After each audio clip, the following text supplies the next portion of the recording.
40 hari setelah pemakaman suami saya, ibu mertua duduk di ruang tamu rumah saya, menyodorkan setumpuk surat dan berkata dengan suara yang dibuat selembut mungkin, "Nak, tanda tangani ini demi nama baik keluarga." Surat itu menyatakan bahwa pabrik saya bangkrut, bahwa saya berutang 3 miliar pada keluarga almarhum suami, bahwa saya dengan sukarela menyerahkan seluruh aset saya kepada mereka. Adik ipar saya, Wulan, berdiri di belakangnya sambil tersenyum. Senyum yang sama yang ia pakai di pemakaman ketika ia memeluk saya dan berbisik, "Kakak yang tabah ya." Mereka pikir saya perempuan yang baru saja kehilangan segalanya. Perempuan patah yang akan menandatangani apa saja asal diberi rasa aman. Mereka tidak tahu satu hal. Ayah saya sebelum meninggal 5 tahun lalu sudah menitipkan sesuatu pada seorang notaris tua di kota kecil. Sesuatu yang membuat semua tanda tangan palsu mereka tidak berarti apa-apa. Malam itu saya ambil pena, saya tersenyum, dan saya mulai menghitung satu persatu. Berapa hari lagi tersisa sebelum seluruh rencana mereka runtuh di atas kepala mereka sendiri. Halo, sahabat. Selamat datang kembali di kanal ini. Di sini kita tidak sekedar mendengar cerita sedih. Kita akan menyaksikan bersama bagaimana seorang perempuan yang dikira sudah tak berdaya justru membalikan seluruh papan catur dengan cara yang paling tenang dan paling telak. Kalau kalian suka kisah tentang martabat yang tidak bisa dibeli, tekan suka dan berlangganan supaya tidak ketinggalan babak demi babak yang akan membuat kalian menahan napas. Duduklah yang nyaman. Cerita ini panjang, tapi setiap menitnya akan membayar kesabaran kalian. Nama saya Anindya, 38 tahun. Saya seorang akuntan, dan sejak 10 tahun lalu, saya memiliki serta memimpin sendiri sebuah pabrik konveksi di kawasan industri Cimahi. Sudah 7 tahun saya menikah dengan Reza, sebelum sebuah kecelakaan di jalan tol merenggutnya dari saya dalam satu malam. Saya bukan perempuan yang mudah dijatuhkan, tapi selama beberapa minggu setelah kepergian Reza, saya memilih diam. Saya kira dalam duka, keluarga akan saling menopang. Saya keliru. Pabrik itu bukan warisan Reza, bukan pula pemberian mertua. Pabrik itu saya bangun dari satu ruko sewaan, 2 mesin jahit bekas, dan tabungan hasil kerja saya sebagai akuntan di sebuah firma selama bertahun-tahun. Reza masuk belakangan, sebagai suami yang saya cintai, bukan sebagai pemilik. Semua orang di keluarga itu tahu, tapi setelah Reza tiada, mereka memutuskan untuk berpura-pura lupa. Reza dan saya menikah tanpa restu penuh dari ibunya, Bu Sukesi, ibu mertua saya. Sejak awal menganggap saya perempuan yang terlalu sibuk dengan uangnya sendiri. Ia lebih menyukai menantu yang menunduk, yang menyerahkan gaji, yang tidak punya suara. Saya bukan menantu seperti itu. Selama 7 tahun, saya menahan banyak hal. Sindiran di meja makan, perbandingan dengan istri-istri sepupu Reza, pertanyaan yang diulang setiap lebaran, kapan berhenti kerja? Fokus mengurus suami. Saya menahan semuanya karena saya mencintai Reza. Dan Reza berdiri di antara saya dan ibunya seperti sebuah tanggul. Lalu, tanggul itu runtuh dan air bah yang selama ini ia tahan tumpah ke arah saya sekaligus. Adik ipar saya, Wulan, 32 tahun, adalah anak bungsu kesayangan Bu Sukesi. Ia cantik, pandai bicara, dan selalu kekurangan uang. Suaminya seorang pengangguran yang berpindah dari satu usaha gagal ke usaha gagal lainnya. Selama ini, diam-diam. Reza sering menutupi kebutuhan mereka. Saya tahu, dan saya tidak pernah mempersoalkannya. Itu keluarga suami saya.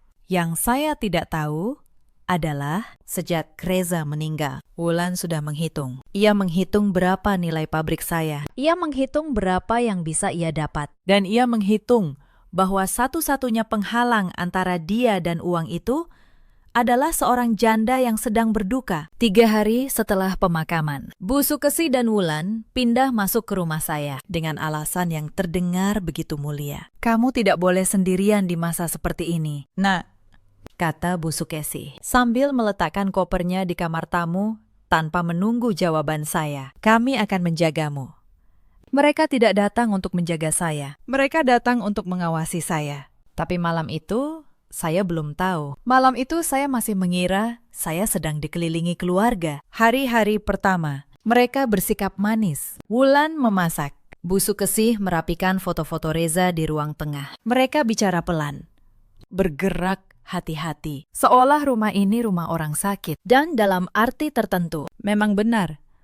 Saya sedang sakit. Sakit yang tidak terlihat. Suatu sore, Bu Sukesi duduk di samping saya sambil mengupas apel. "Nak," katanya, "kamu tahu, kan? Reza itu banyak meninggalkan urusan yang belum selesai." Saya menoleh. "Urusan apa, Bu?" Ia tersenyum tipis. "Utang, Nak.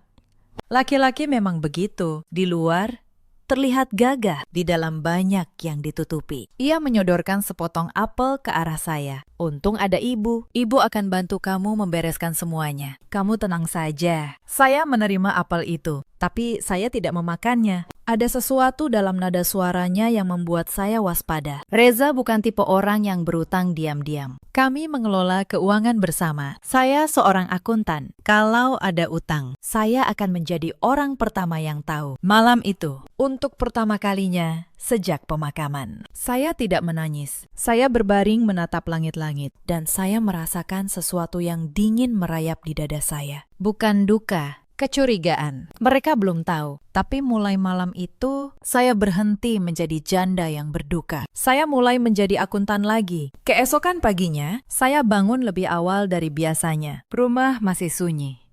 Saya turun ke ruang kerja saya di lantai bawah, tempat saya biasa menyimpan dokumen. Saya ingin memeriksa laci arsip, memastikan sertifikat pabrik, akta, dan buku rekening masih di tempatnya. Laci itu terkunci, seperti seharusnya. Tapi ketika saya membukanya, map berisi sertifikat asli pabrik tidak ada di sana. Yang tersisa hanya fotokopi. Saya berdiri diam cukup lama. Jantung saya berdegup, tapi wajah saya tidak berubah. Saya menutup laci itu perlahan. Saya tidak akan bertanya. Belum.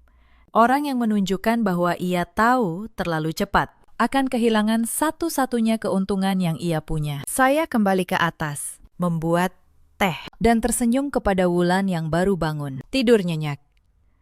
"Dik," nyenyak. "Kak," jawabnya sambil menguap. Lalu matanya, hanya sepersekian detik, melirik ke arah tangga menuju ruang kerja saya. Sekilas saja. Tapi saya melihatnya. Mereka mengira saya tidak melihat apa-apa. Itulah kesalahan pertama mereka. Seminggu berlalu. Tekanan mulai datang, perlahan. Seperti air yang naik setapak demi setapak. Mulanya hanya kalimat, "Nak, pabrik itu berat kalau diurus sendirian. Kamu perempuan. Baru saja kehilangan suami. Serahkan saja pada yang lebih paham." Bu Sukesi mengucapkannya sambil menyeduh kopi, seolah membicarakan cuaca. Saya menjawab, "Tenang, saya yang mendirikannya, Bu." Saya paham betul. Ia terdiam sejenak. Lalu tersenyum. Iya.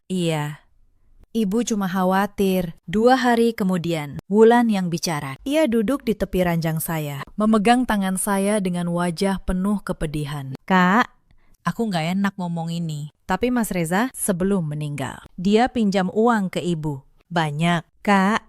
Buat modal pabrik dulu. Ibu nggak pernah cerita ke kakak, karena nggak enak. Tapi sekarang ibu lagi susah. Kasihan, Kak."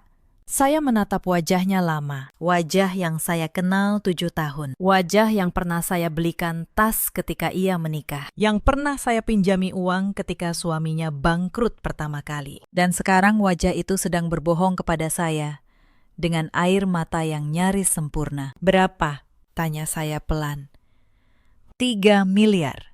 Jawabnya cepat, terlalu cepat. Seperti angka yang sudah lama ia latih di depan cermin. Saya tidak marah.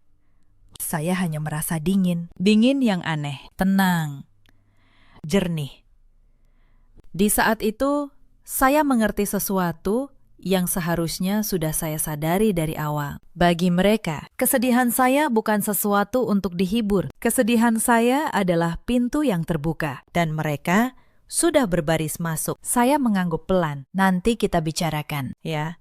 Dik, kakak masih lelah. Wulan tersenyum lega dan keluar. Ia mengira saya sudah goyah. Ia tidak tahu, di dalam kepala saya, sebuah mesin yang lama saya matikan baru saja menyala kembali. Mesin yang menghitung, mencatat, dan menyusun bukti. Karena untuk memancing tikus keluar dari lubangnya, kadang kita memang harus berpura-pura menaruh keju di tempat yang mereka mau. Tapi rupanya mereka tidak mau menunggu keju saya. Mereka memutuskan untuk mengambil sendiri. 2 malam kemudian, saya terbangun karena mendengar suara di lantai bawah. Pukul 2 dini hari. Saya turun perlahan, tanpa menyalakan lampu, dan berhenti di anak tangga terakhir. Wulan ada di ruang kerja saya. Lampu ponselnya menyorot ke arah laci arsip. Ia sedang mencari sesuatu, membolak-balik map, memotret dokumen satu persatu. Saya berdiri di kegelapan, menahan napas, dan menyaksikan adik ipar saya menggeledah rumah saya seperti pencuri di rumahnya sendiri. Saya bisa saja menyalakan lampu, saya bisa saja berteriak, membuat keributan, mempermalukannya. Tapi saya tidak, saya hanya berdiri, mengamati, dan mengingat. Karena seorang pencuri yang tahu ia terpergok akan berhenti mencuri. Seorang pencuri yang mengira ia aman akan terus melakukannya sampai ia tertangkap dengan tangan penuh. Saya naik kembali ke kamar tanpa suara. Keesokan paginya, saya memeriksa. Beberapa dokumen keuangan lama telah difoto. Mereka sedang menyusun sesuatu. Mereka butuh angka, butuh format, butuh apapun yang bisa mereka pelintir menjadi bukti utang. Mereka mengira mereka sedang mengumpulkan senjata. Mereka tidak sadar setiap foto yang mereka ambil malam itu adalah jejak yang kelak akan menunjuk kembali ke arah mereka. Lalu datang serangan yang paling licik. Serangan yang tidak menyasar pabrik saya, tapi menyasar kewarasan saya. Akhir pekan itu, Bu Sukesi mengundang seluruh kerabat besar ke rumah. Katanya untuk tahlilan Reza yang ke-40 hari. Rumah penuh, paman, bibi, sepupu-sepupu yang jarang saya temui. Dan di tengah kerumunan itu, Bu Sukesi memainkan perannya dengan sempurna. Kasihan Anindya, katanya lirih pada para tamu. Cukup keras agar saya dengar. Sejak Reza pergi, dia jadi sering lupa. Kadang bicara sendiri. Kemarin dia sampai menuduh Wulan mencuri. Padahal Wulan cuma membereskan lemari. Ibu takut dia depresi berat. Mungkin sudah tidak sanggup lagi mengurus apa-apa. Para tamu menoleh ke arah saya dengan tatapan iba bercampur cemas. Seorang bibi menghampiri, menepuk tangan saya. Yang sabar, ya. Nak, kalau berat, serahkan saja urusan pabrik ke ibu dan Wulan. Kamu istirahat.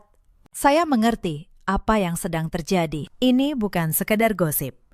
Ini fondasi. Mereka sedang membangun cerita. Di depan banyak saksi bahwa saya perempuan yang tidak waras, tidak stabil, tidak layak memegang keputusan. Supaya kelak ketika saya menandatangani surat penyerahan aset atau ketika saya menolak dan melawan, semua orang akan berkata, "Oh, Anindya memang sudah tidak beres sejak suaminya meninggal." Darah saya mendidih, tapi wajah saya tetap tenang. Saya tahu kalau saya meledak di depan semua orang sekarang, kalau saya berteriak membela diri, saya justru akan membuktikan cerita mereka. Perempuan yang berteriak, "Saya tidak gila," di tengah keramaian, akan selalu terlihat seperti perempuan yang gila. Jadi saya melakukan hal yang paling sulit. Saya tersenyum. Saya berkata pelan pada bibi itu, "Terima kasih, Bu. Saya memang sedang lelah. Doakan saya." Ya, saya membiarkan mereka mengira mereka menang. Sekali lagi.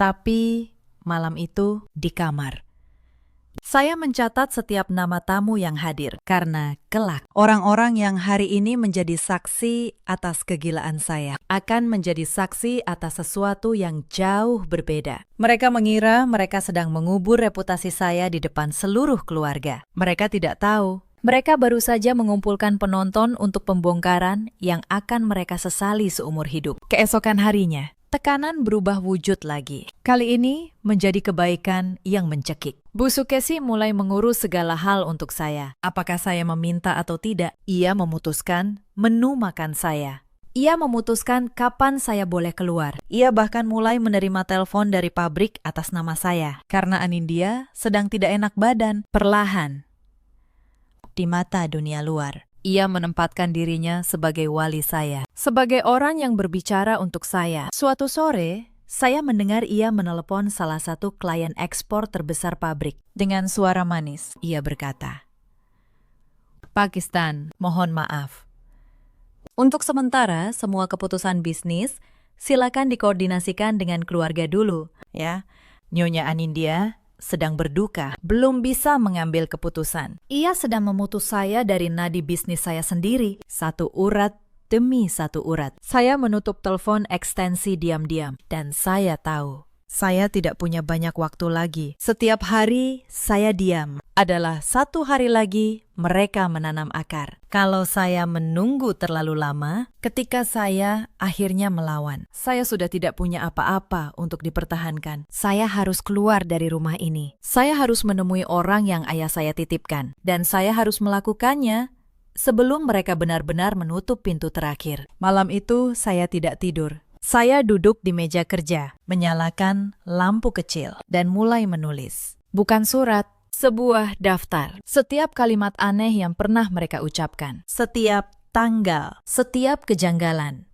Sertifikat yang hilang, utang 3 miliar yang tidak pernah ada catatannya di buku manapun. Saya seorang akuntan, angka yang tidak punya jejak. Bagi saya adalah angka yang berbohong. Lalu saya teringat sesuatu yang bertahun-tahun saya lupakan, karena saya kira saya tidak akan pernah membutuhkannya. 5 tahun lalu, ketika ayah saya sakit keras di kampung, beliau memanggil saya. Ayah saya bukan orang kaya. Ia hanya seorang guru yang pensiun, hidup sederhana di sebuah kota kecil di Jawa Tengah. Tapi ia orang yang teliti, dan ia mengenal watak manusia lebih dalam daripada saya waktu itu. Di ranjang sakitnya, ia menggenggam tangan saya dan berkata, "Nduk, ayah tidak punya banyak, tapi ayah sudah menyiapkan sesuatu untukmu. Simpan baik-baik nama Pak Notaris Hendra. Kalau suatu hari kamu terjepit, kalau suatu hari ada orang yang mencoba mengambil apa yang jadi hakmu, temui dia. Ayah sudah menitipkan pelindung untukmu di sana." Saya waktu itu menangis dan tidak terlalu menyimak. Saya kira ayah hanya bicara seperti orang tua yang takut meninggalkan anaknya. Saya tidak tahu apa yang ia titipkan. Saya bahkan hampir lupa nama itu. Tapi malam itu, di tengah rumah yang dipenuhi orang-orang yang ingin menelan saya hidup-hidup, nama itu kembali. "Pak Hendra, notaris tua di kota kecil. Besok," pikir saya. "Besok saya akan mencari cara keluar dari rumah ini." Mereka mengira saya terkurung. Mereka tidak tahu, ayah saya sudah menyiapkan sebuah kunci, jauh sebelum mereka menyiapkan sangkarnya. Keluar dari rumah ternyata lebih sulit dari yang saya kira. Sejak minggu kedua, saya nyaris tidak pernah sendirian. Kemanapun saya pergi, selalu ada Wulan atau Bu Sukesih yang kebetulan ingin ikut. "Kasihan kakak kalau menyetir sendiri." Masih sedih. "Nak, biar Wulan yang antar. Kamu istirahat saja." Kunci mobil saya dititipkan pada Bu Sukesih, katanya, agar tidak hilang. Ponsel saya, entah bagaimana, selalu ada di tangan Wulan setiap kali saya mencarinya. Tadi berdering. "Kak, aku angkatin." Saya mulai memperhatikan bahwa setiap panggilan dari nomor pabrik tidak pernah sampai ke saya. Saya tidak protes. Saya tersenyum. Saya berterima kasih. Saya berpura-pura lemah, persis seperti yang mereka inginkan. Karena selama mereka mengira saya lemah, mereka akan lengah. Dan orang yang lengah akan meninggalkan celah. Celah itu datang pada hari ke-10. Bu Sukesih harus menghadiri pengajian arwah di rumah kerabat, dan Wulan mengantarnya. Untuk pertama kalinya sejak berhari-hari. Rumah kosong, hanya ada saya. Saya tidak membuang waktu. Saya tidak bisa mengambil kunci mobil, tapi saya masih punya kaki. Saya keluar lewat pintu belakang, berjalan cepat ke jalan besar, dan menyetop ojek. Atanya saya tuju bukan pabrik, bukan bank. Saya menuju kantor Lama Reza, tempat sahabatnya. Seorang pengacara bernama Pak Danang masih bekerja. Pak Danang terkejut melihat saya datang tergesa, tanpa kabar. dengan wajah pucat. Mbak Anindya, ada apa? Saya menceritakan semuanya. Sertifikat yang hilang, utang 3 miliar yang tidak ada jejaknya, pengawasan di rumah, dan nama Pak Notaris Hendra yang dititipkan ayah saya. Pak Danang mendengarkan dengan wajah yang makin lama makin serius. Ketika saya selesai, ia diam beberapa saat, lalu berkata, "Mbak, saya jujur. Ini bukan sekedar rebutan warisan biasa. Kalau benar sertifikat asli hilang dan mereka menyodorkan surat utang palsu, mereka sedang menyiapkan sesuatu yang jauh lebih besar. Mereka butuh tanda tangan, Mbak. Selama Mbak belum tanda tangan, mereka belum bisa apa-apa. Tapi begitu Mbak tanda tangan, saya tahu, potong saya. Karena itu, saya tidak akan tanda tangan. Dan karena itu, saya butuh menemui Pak Hendra sebelum mereka sadar saya sudah tahu." Pak Danang mengangguk. "Biar saya yang hubungi beliau. Dan mulai sekarang, Mbak, jangan lawan mereka di rumah. Jangan tunjukkan apapun. Buat mereka merasa menang. Semakin mereka yakin menang, semakin mereka berani bicara. Dan semakin mereka bicara, ia menatap saya. Semakin banyak yang bisa kita rekam. Untuk pertama kalinya dalam berhari-hari, saya merasakan sesuatu selain dingin di dada saya. Saya merasakan tanah di bawah kaki saya kembali padat. Saya pulang sebelum mereka kembali. Saya masuk lewat pintu belakang, mengganti baju, dan duduk di ruang tengah dengan wajah lelah seorang janda. Ketika Wulan pulang dan bertanya, "Kakak dari mana? Tadi aku telepon rumah, nggak diangkat." Saya menjawab lirih, "Tidur, Dik." Kepala kakak pusing. Ia menatap saya sejenak. Lalu percaya, karena ia sudah terlanjur yakin bahwa saya adalah perempuan yang kalah. Mereka mengira mereka sedang menutup pintu terakhir. Mereka tidak tahu, saya baru saja membuka sebuah jendela yang tidak mereka lihat. Tekanan meningkat pada minggu ketiga. Kali ini, mereka membawa senjata baru. Rasa takut. Suatu pagi, seorang pria berjas datang ke rumah. Bu Sukesi memperkenalkannya sebagai Pak Bram, notaris keluarga kita. Ia membawa map tebal. Ia bicara dengan bahasa hukum yang cepat, penuh istilah.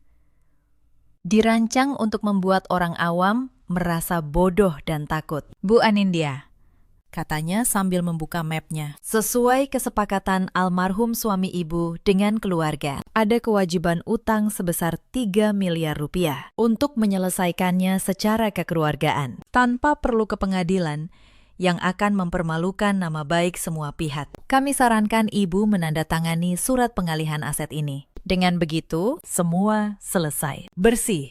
Ibu tidak perlu repot mengurus pabrik yang, maaf, kondisinya sedang tidak baik." Ia menggeser surat itu ke arah saya. Di sampingnya, Bu Sukesi memasang wajah prihatin. Wulan berdiri di belakang, memegangi pundak ibunya, memainkan peran anak berbakti dengan sempurna. Saya membaca surat itu perlahan. Tangan saya sengaja saya buat sedikit gemetar. Saya membiarkan mata saya berkaca-kaca. Saya bertanya dengan suara kecil, "Kalau saya tanda tangan, semua selesai." "Ya, Pakistan, saya tidak akan diganggu lagi." Pak Bram tersenyum, merasa menang. "Betul sekali, Bu. Semua selesai." Bu Sukesi mengelus punggung saya. "Tanda tangani saja." "Nak, Ibu di sini, kita keluarga." Saya memegang pena. Saya melihat mereka semua menahan napas, kondong ke depan. Mata mereka terpaku pada ujung pena di tangan saya. Di detik itu, saya melihat mereka apa adanya, bukan keluarga. 3 orang yang sedang menunggu seekor hewan menyerahkan lehernya sendiri ke pisau. Saya meletakkan pena. "Maaf," kata saya lirih. Kepala saya pusing sekali. "Boleh saya baca dulu malam ini? Besok pagi saya tanda tangani. Saya janji." Wajah Wulan sekejap mengeras, sebelum ia buru-buru memasang senyum lagi. Pak Bram melirik Bu Sukesi. Bu Sukesi setelah jeda yang panjang mengangguk.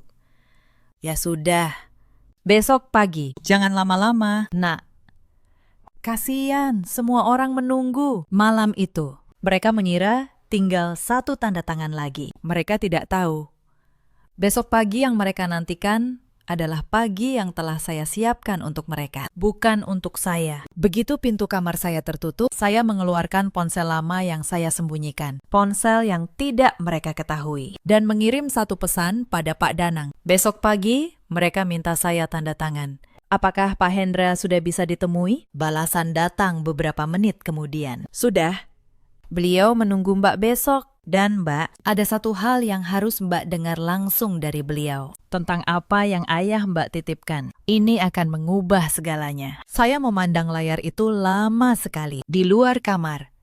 Saya mendengar tawa pelan, Wulan dan Bu Sukesi. Suara mereka yang sudah merayakan kemenangan yang mereka kira sudah di tangan. Saya mematikan lampu, tapi saya tidak tidur. Saya berbaring dengan mata terbuka, mendengarkan tawa itu. Dan untuk pertama kalinya sejak Reza pergi, sudut bibir saya terangkat. Besok, pikir saya.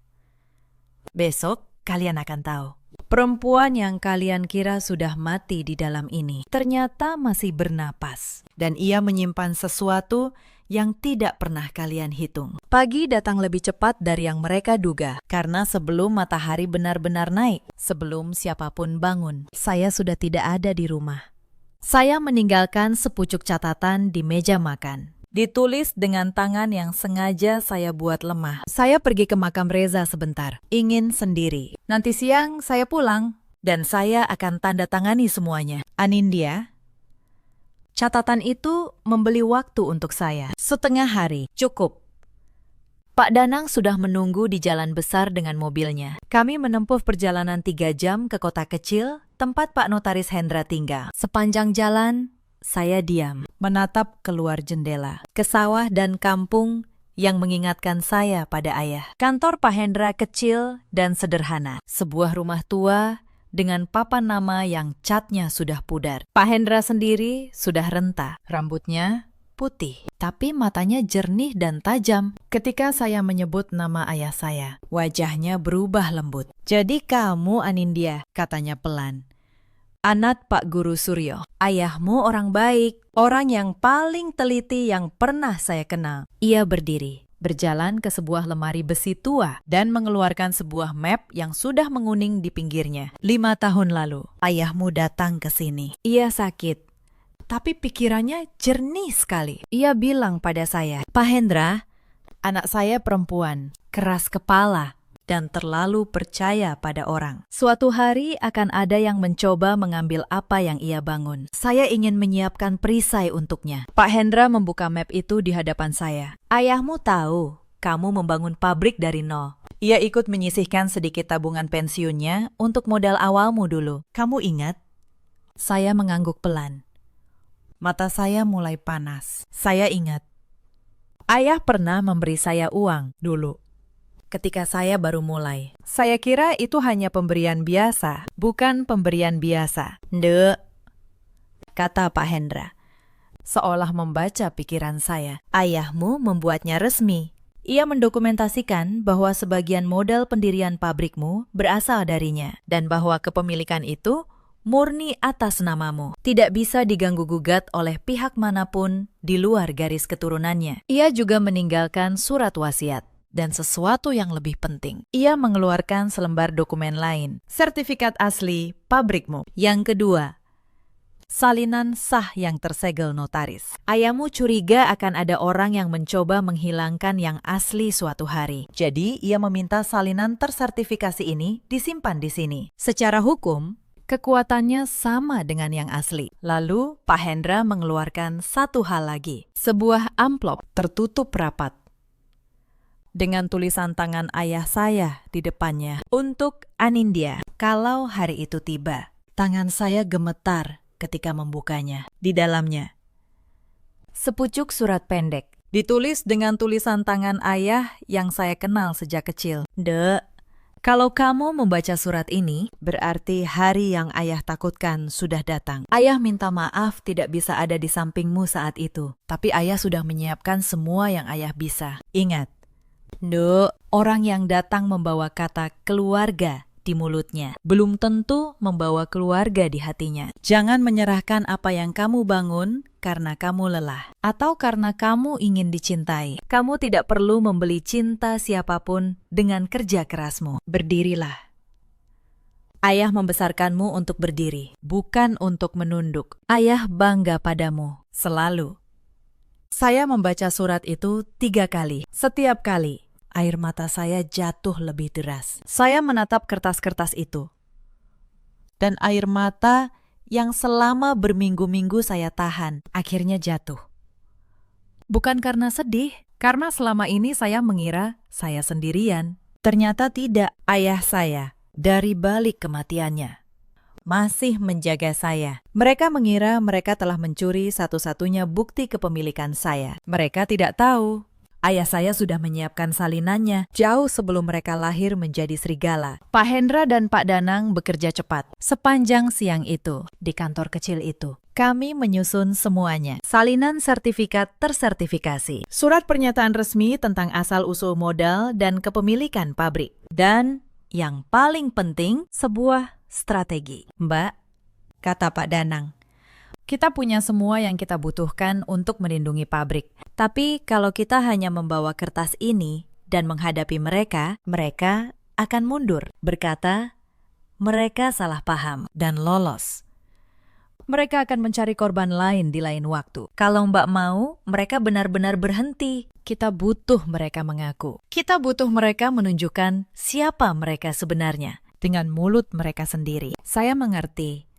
Kertas melindungi saya, tapi pengakuan mereka yang akan menjatuhkan mereka. Besok pagi, kata saya, mereka menunggu tanda tangan saya. Saya akan pulang.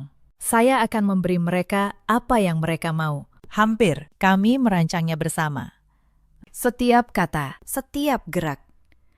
Pak Danang menghubungi seorang kolega yang mengurus pelaporan resmi dan mengatur agar pada waktu yang tepat ada saksi yang berwenang hadir. Sebuah alat perekam kecil, sah dan legal digunakan untuk melindungi diri sendiri. Saya sematkan di kerah baju. Saya pulang malam itu. Rumah sudah gelisah. Bu Sukesi menyambut saya di pintu dengan wajah yang berusaha keras terlihat cemas. Dari mana saja kamu? Nak, kami khawatir setengah mati. Ziarah kok sampai malam? Maaf, Bu, kata saya, menunduk. Saya kelamaan di makam. Saya banyak menangis di sana. Saya bicara pada Reza. Saya mengangkat wajah. Mata saya sengaja basah. Saya sudah ikhlas, Bu.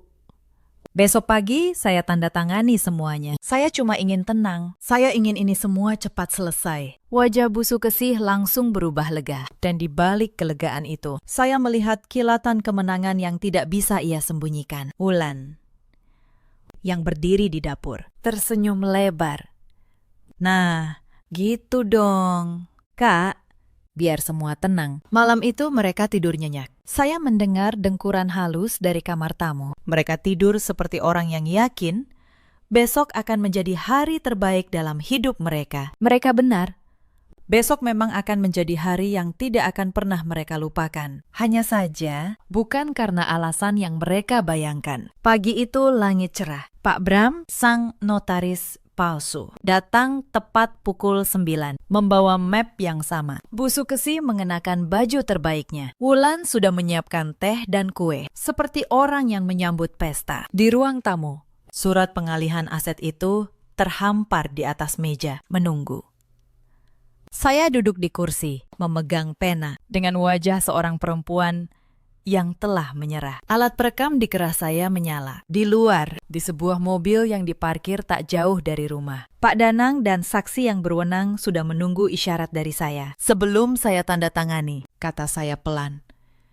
Boleh saya bertanya sesuatu? Bu, supaya hati saya benar-benar ikhlas. Bu Sukesi tersenyum penuh kesabaran palsu. Tanya apa? Nak, utang 3 miliar itu, kata saya. Reza betul-betul meminjamnya dari ibu, ya, untuk modal pabrik. Betul. Nah, jawab Bu Sukesi tanpa ragu. Ibu yang kasih semua modal awal itu. Reza yang bangun pabrik itu. Kamu cuma membantu-bantu saja. Saya mengangguk pelan, seolah menerima. Jadi, pabrik itu sebenarnya milik keluarga. Dan sekarang, karena Reza sudah tidak ada, sudah sepantasnya kembali ke keluarga, ke ibu, dan ke Wulan. Nah, kamu paham. Nak, kata Bu Sukesi, wajahnya berseri. Akhirnya kamu paham. Wulan tidak tahan untuk tidak menambahkan. Ia duduk di lengan sofa dan berkata dengan nada yang mulai kehilangan kepura-puraannya. Sejujurnya, Kak, dari dulu aku heran. Kenapa Mas Reza mau nikah sama perempuan yang cuma sibuk kerja? Untung sekarang semua balik ke tempat semestinya. Pabrik itu terlalu besar buat perempuan yang gak ngerti apa-apa soal keluarga. Saya menahan senyum. Teruskan, batin saya. Teruskan bicara. Jadi, surat utangnya. Saya bertanya lagi. Suara saya masih lembut. Dibuat oleh Pak Bram, ya. Angka 3 miliarnya dari mana? Bu, supaya kalau ada yang bertanya nanti, saya bisa jawab. Pak Bram, yang terlalu percaya diri, ikut menyahut. Angkanya kami sesuaikan dengan nilai aset pabrik. Bu, supaya pengalihannya seimbang secara dokumen. Surat utangnya kami buat berdasarkan format perjanjian. Mari kita bilang, kami rekonstruksi. Yang penting, sah di atas kertas. Toh almarhum tidak bisa membantah. Ruangan itu hening sejenak. Saya menaruh pena. Lalu, saya mengangkat wajah. Dan untuk pertama kalinya dalam berminggu-minggu, saya menatap mereka bertiga tanpa satu pun kepura-puraan. Terima kasih, kata saya. Dengan suara yang tidak lagi lemah. Itu saja yang saya butuhkan. Saya berdiri. Saya berjalan ke pintu. Saya membukanya lebar-lebar. Pak Danang masuk. Diikuti seorang saksi berwenang dan seorang petugas. Di tangan Pak Danang ada map. Map yang berbeda dari map palsu di atas meja. Wajah Bu Sukesi memucat. Wulan berdiri terlalu cepat sampai menjatuhkan cangkir teh. Pak Bram, sang notaris palsu, langsung menutup mapnya dan berusaha bicara. Ini apa? Siapa kalian? Saya tidak menjawabnya. Saya berjalan ke meja, mengambil surat pengalihan aset yang palsu itu, dan meletakkannya bersebelahan dengan dokumen yang dibawa Pak Danang. Ini, kata saya, menyentuh surat palsu, adalah surat utang 3 miliar yang tidak pernah ada, yang baru saja kalian akui sendiri dibuat-buat di ruangan ini beberapa menit yang lalu. Saya menyentuh dokumen di sebelahnya, dan ini adalah sertifikat asli pabrik saya, tersertifikasi notaris atas nama saya, Anindya. Modalnya sebagian berasal dari ayah saya. Didokumentasikan secara resmi 5 tahun lalu. Tidak 1 rupiah pun berasal dari ibu, dan tidak 1 bagian pun yang bisa dialihkan tanpa persetujuan sah saya. Bu Sukesi membuka mulut, tapi tidak ada suara yang keluar. Ibu bilang Reza yang membangun pabrik itu. Lanjut saya. Suara saya tetap tenang. Ibu bilang saya cuma membantu-bantu. Saya punya 10 tahun catatan keuangan, gaji karyawan, kontrak ekspor, semua atas nama dan tanda tangan saya, yang membuktikan sebaliknya. Ibu bilang saya perempuan yang tidak mengerti apa-apa soal keluarga. Saya berhenti sejenak. Ternyata sayalah satu-satunya orang di ruangan ini yang mengerti apa arti keluarga. Karena keluarga tidak mencuri sertifikat dari laci orang yang sedang berduka. Sang notaris palsu mencoba menyelinap ke arah pintu. Petugas mencegatnya. Pak Danang menekan sebuah tombol pada ponselnya. Suara rekaman menggema di ruangan. Suara Bu Sukesi, ibu yang kasih semua modal awal itu. Suara Pak Bram. Surat utangnya kami buat berdasarkan format yang kami rekonstruksi. Toh almarhum tidak bisa membantah. Suara Wulan. Pabrik itu terlalu besar buat perempuan yang gak ngerti apa-apa. Setiap kalimat jatuh seperti palu. Wajah Wulan, yang tadi begitu penuh kemenangan, kini kosong. Bu Sukesi terduduk di sofa, tangannya gemetar. Mereka menghabiskan berminggu-minggu membangun sebuah jebakan dari kertas palsu. Mereka tidak pernah menghitung bahwa perempuan yang mereka kira sudah patah itu sedang diam-diam mengumpulkan setiap benang. Sampai jaring itu cukup kuat untuk menangkap mereka sendiri. Yang runtuh hari itu bukan hanya rencana mereka. Yang runtuh adalah topeng yang telah mereka pakai selama ber-7 tahun. Apa yang terjadi setelah pagi itu berlangsung lebih cepat daripada yang saya bayangkan. Pak Bram, notaris palsu itu. Ternyata bukan notaris sama sekali. Ia seorang pemalsu dokumen yang sudah beberapa kali berurusan dengan hukum, yang disewa keluarga untuk mengejar target seperti saya. Pemalsuan surat, percobaan penipuan, penggelapan dokumen, bukti-bukti itu. Ditambah rekaman pengakuan mereka sendiri, tidak menyisakan ruang untuk berkelit. Bu Sukesi mencoba memainkan kartu terakhirnya, kartu yang selalu ia andalkan. Ia menangis, memegangi dadanya, berkata bahwa ia hanya perempuan tua yang tidak tahu apa-apa, bahwa semua ini ulah Wulan dan Pak Bram. Ia bahkan menunjuk anak kandungnya sendiri di depan petugas. Saya cuma ikut-ikut. Wulan yang mengatur semua, dan Wulan yang selama ini berlindung di balik ibunya, akhirnya melihat wajah asli ibunya. Ia menatap Bu Sukesi dengan mata yang tidak percaya. "Ibu?" katanya lirih. "Ibu sendiri yang menyuruhku bilang 3 miliar. Ibu sendiri yang mencuri sertifikat itu." Untuk pertama kalinya, saya melihat mereka saling menikam. Bukan saya yang menghancurkan mereka. Mereka yang di ujung jalan menghancurkan satu sama lain. Karena persekongkolan yang dibangun di atas ketamakan akan selalu roboh begitu tidak ada lagi yang bisa dibagi. Saya tidak merasa senang melihatnya. Saya hanya merasa lelah, lelah yang dalam. Tenang, hampir seperti kelegaan. Kasus itu bergulir ke ranah hukum. Saya tidak perlu berteriak. Tidak perlu membalas dendam dengan tangan saya sendiri. Saya hanya perlu menyerahkan kebenaran dan membiarkan kebenaran itu bekerja. Ayah saya benar. Ia bilang, orang yang teliti tidak perlu membalas. Ia hanya perlu menyimpan bukti dan menunggu. Menjelang persidangan, sesuatu yang tidak terduga terjadi. Mbak Ratih, kepala akuntan di pabrik saya yang selama ini setia, datang menemui saya. Ternyata, selama saya terkurung di rumah, Wulan sempat mendatangi pabrik, mencoba membujuk Mbak Ratih untuk memalsukan pembukuan, agar pabrik terlihat berutang. Mbak Ratih menolak, dan diam-diam, ia menyimpan setiap pesan, setiap bujukan itu. "Saya percaya ibu akan kembali," kata Mbak Ratih. Matanya berkaca-kaca. Ibu tidak pernah sekalipun menunggak gaji kami. Bahkan waktu pabrik susah dulu, ibu selalu bilang, karyawan makan duluan, pemilik belakangan. Mana mungkin saya khianati orang seperti itu. Saya menggenggam tangannya, dan saya menangis. Bukan karena kalah, karena ternyata kebaikan yang kita tanam diam-diam tumbuh menjadi perisai yang tidak kita duga. Ayah saya menanam satu perisai untuk saya. Ternyata, tanpa saya sadari, saya sendiri juga telah menanam yang lain selama bertahun-tahun. Lewat cara saya memperlakukan orang. Kebenaran memang tidak selalu datang cepat, tapi ia datang. Dan ketika ia datang, ia membawa serta setiap orang, baik yang pernah kita perlakukan dengan tulus. Bulan-bulan berikutnya berjalan seperti sungai yang akhirnya menemukan lautnya. Bu Sukesi dan Wulan harus mempertanggungjawabkan perbuatan mereka di depan hukum. Sang pemalsu dokumen menghadapi kasusnya sendiri, yang ternyata jauh lebih panjang dari sekedar urusan saya. Saya tidak menghadiri setiap persidangan. Saya sudah menyerahkan semuanya pada Pak Danang dan pada kebenaran. Saya punya pabrik untuk diurus dan hidup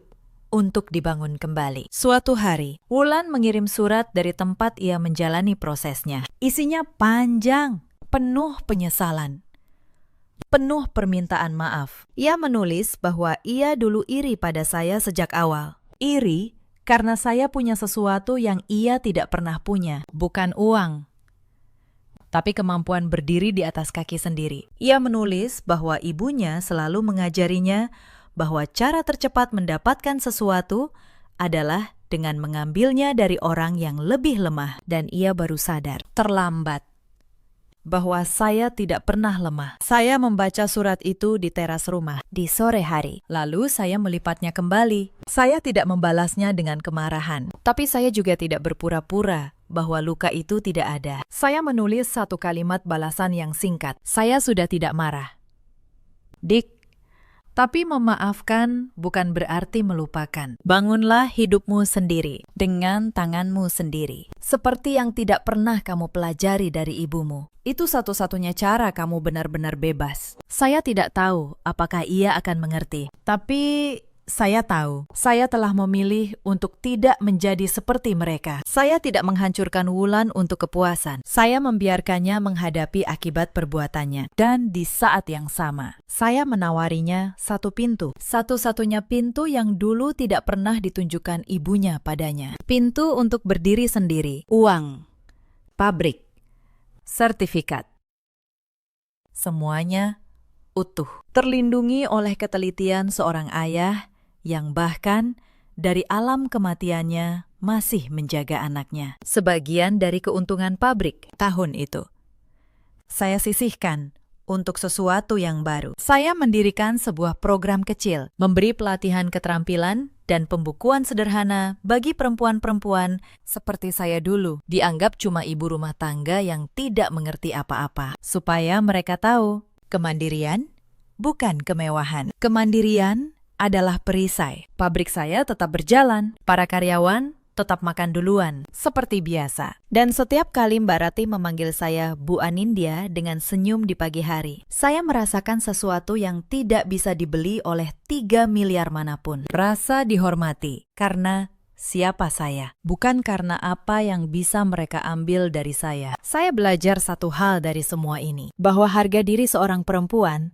tidak terletak pada apakah ia menikah atau apakah ia punya suami yang melindunginya. Harga diri itu terletak pada kemampuannya berdiri. Bahkan ketika setiap orang yang seharusnya menopangnya justru menariknya jatuh. Ayah saya tidak mewariskan saya kekayaan. Ia mewariskan saya sesuatu yang jauh lebih berharga. Ia mengajari saya untuk teliti, untuk mandiri, dan untuk tidak pernah menyerahkan apa yang saya bangun kepada tangan yang tidak pernah ikut membangunnya. Di luar sana, ada banyak perempuan yang sedang berada di posisi saya dulu, yang sedang berduka. Dan justru di saat paling rapuh itu, dikelilingi oleh orang-orang yang menganggap kesedihan mereka sebagai kesempatan. Kalau kalian salah satu dari mereka, saya ingin kalian mendengar ini. Kesabaran kalian bukan kelemahan, selama kalian tahu kapan harus berhenti diam. Dan kebaikan yang kalian tanam hari ini, meski hari ini terasa sia-sia, suatu hari akan berdiri di sisi kalian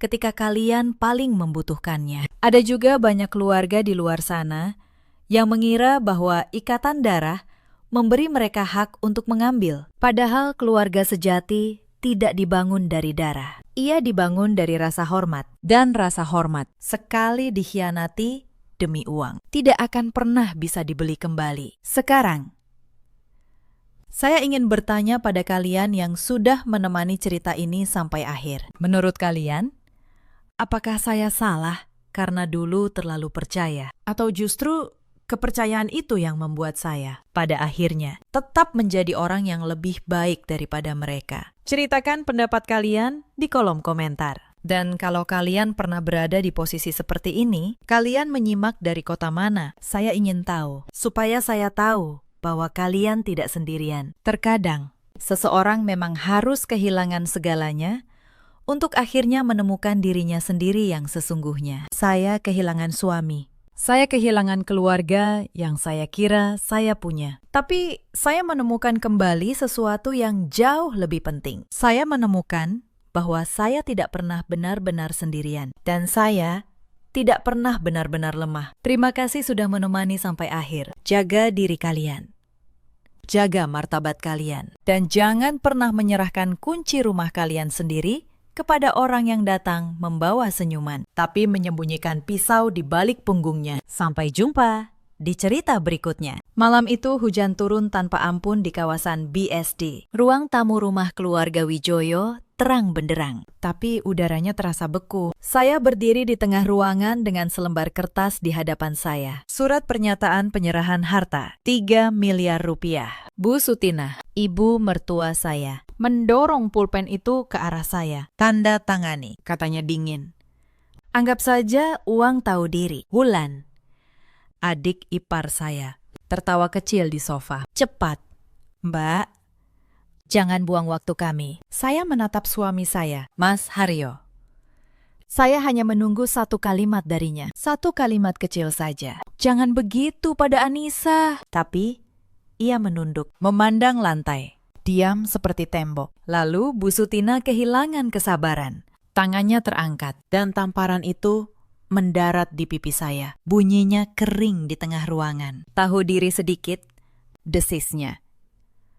Perempuan tidak punya apa-apa. Kok berani menatap saya seperti itu? Saya tidak menangis. Saya tidak gemetar. Karena di dalam tas saya ada sesuatu yang tidak mereka tahu. Selembar akta dan sebuah ponsel yang sejak tadi merekam setiap kata mereka. Mereka pikir mereka sedang merampas segalanya dari saya. Padahal mereka sedang menggali liang untuk diri mereka sendiri. Halo, sahabat cerita. Selamat datang kembali di kanal ini. Sebelum kita mulai, kalau kamu suka kisah tentang kesabaran yang akhirnya menemukan jalannya, tekan tombol subscribe dan nyalakan lonceng. Kisah malam ini tentang seorang perempuan yang ditekan habis-habisan. Sampai akhirnya angka-angka yang ia catat sendiri berbalik menjadi senjata. Mari kita mulai. Nama saya Anissa Rahmawati. Saat itu usia saya 33 tahun. Saya bekerja sebagai auditor internal. Sudah 8 tahun saya berkutat dengan angka, neraca, dan laporan keuangan. Pekerjaan saya sederhana, memastikan setiap rupiah yang masuk dan keluar punya catatan yang benar. Saya menikah dengan Mas Haryo 5 tahun lalu. Ia anak sulung keluarga Wijoyo, keluarga yang punya sebuah pabrik mebel kecil di pinggiran kota. Saat kami menikah, pabrik itu sedang sekarat. Hutang menumpuk, pembukuan berantakan, dan tidak ada satupun yang mengerti laporan keuangan. Bu Sutina, ibu mertua saya, adalah pemilik nama di atas kertas, tapi ia tidak bisa membaca neraca sama sekali. Mas Haryo disebut direktur, padahal ia hanya menandatangani apa yang ibunya suruh. Maka sayalah yang turun tangan. Saya masih ingat tahun-tahun pertama pernikahan. Saat itu, Bu Sutina belum sekejam sekarang. Ketika pabrik masih sekarat, ia bersikap manis pada saya. Ia memanggil saya anak, menyuguhi saya teh, dan memuji kepandaian saya mengurus angka. Untung ada Anissa, katanya dulu, di depan kerabat. Menantu saya ini pintar, dia yang menyelamatkan keluarga kita. Saya percaya itu tulus. Saya bekerja siang malam, membenahi pembukuan pabrik itu dari nol. Saya yang berhadapan dengan bank. Saya yang menyusun ulang seluruh sistem keuangannya. Dalam 3 tahun, pabrik yang hampir tutup itu kembali bernapas. Pesanan datang lagi. Hutang lunas. Keuntungan mulai mengalir. Dan justru saat itulah sikap Bu Sutina berubah. Begitu uang mulai banyak, pujian itu berhenti. Berganti dengan perintah, omelan, dan penghinaan. Saya baru mengerti kemudian. Ia manis pada saya selama ia membutuhkan saya. Begitu pabrik aman, saya tak lebih dari alat yang sudah selesai dipakai. Tapi tidak ada yang mengucapkan terima kasih lagi. Di mata Bu Sutina, saya tetaplah menantu dan menantu baginya. Adalah pelayan yang kebetulan bisa berhitung. Rumah tempat kami tinggal ada di BSD, sebuah rumah 2 lantai yang cukup besar. Rumah itu dibeli 3 tahun lalu, saat pabrik mulai untung. Saya ingat betul prosesnya, karena sayalah yang mengurus semua dokumennya.